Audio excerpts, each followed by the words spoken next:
Welcome to Lost in Revision. All of our content is public domain, literature, fairy tales, and folklore. We look at stories through an irreverent and lighthearted lens in our discussion episodes, and our daily stories are a fun way to listen to the original versions in a short format that can fit into most people's schedules.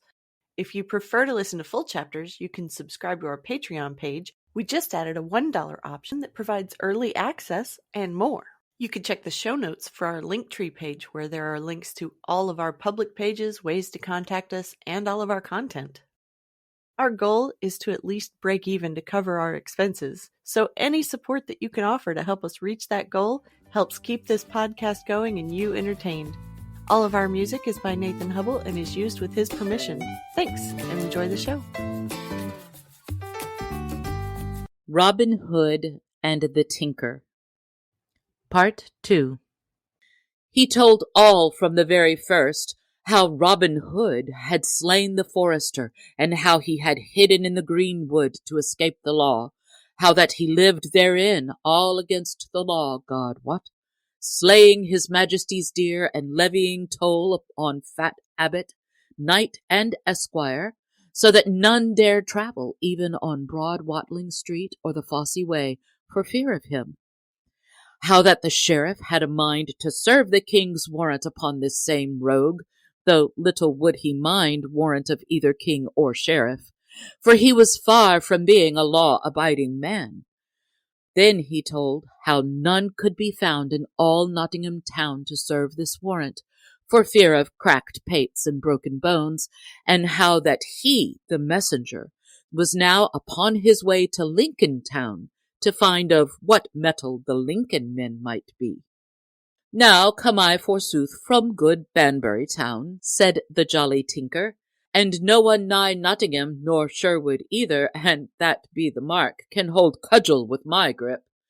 Why, lads, did I not meet that mad wag Simon of Ely, even at the famous fair at Hertford town, and beat him in the ring at that place before Sir Robert of Leslie and his lady?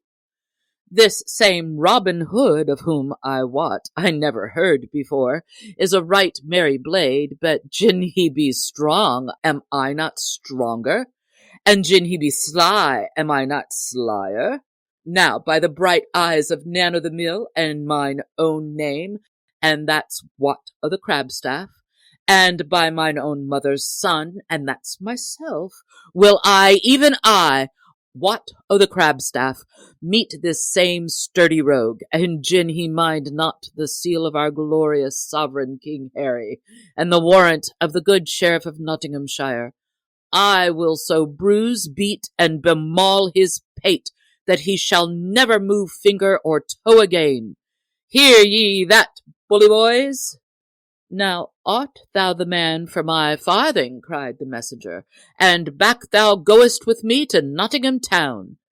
Nay, quoth the tinker, shaking his head slowly from side to side, go I with no man, gin it be not with mine own free will.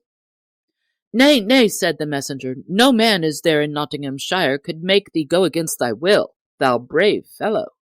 Ay, that be I brave, said the tinker. Ay, marry, said the messenger, thou art a brave lad, but our good sheriff hath offered 80 angels of bright gold to whosoever shall serve the warrant upon Robin Hood, though little good it will do. Then I will go with thee, lad. Do but wait till I get my bag and hammer and my cudgel. Ay, let me but meet this same Robin Hood, and let me see whether he will not mind the king's warrant. So, after having paid their score, the messenger, with the tinker striding beside his nag, started back to Nottingham again. One bright morning, soon after this time, Robin Hood started off to Nottingham town to find what was a-doing there. Walking merrily along the roadside where the grass was sweet with daisies, his eyes wandering and his thoughts also, his bugle horn hung at his hip, and his bow and arrows at his back, while in his hand he bore a good stout oaken staff, which he twirled with his fingers as he strolled along. And thus he walked down a shady lane. He saw a tinker coming, trolling a merry song as he drew nigh. On his back hung his bag and his hammer.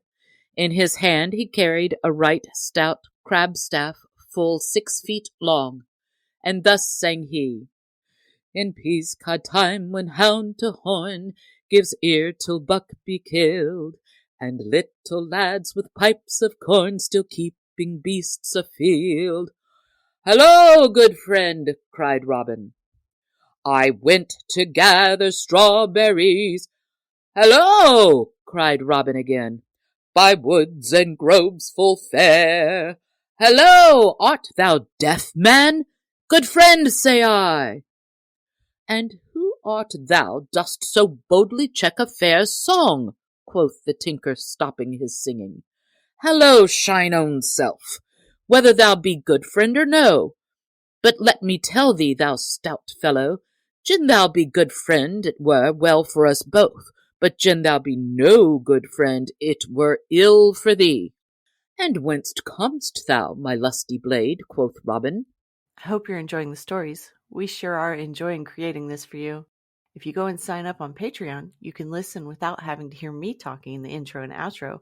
For only $3 a month, you get the full chapters as soon as I have them edited, and you have your own personal RSS feed with no interruptions. We just added a $1 option that provides early access and more. We also have an account with buymeacoffee.com if you want to support us that way. So check out our link tree in the show notes for all of the best ways to get in touch and support the show. There's a lot more waiting for us all at the end of the road.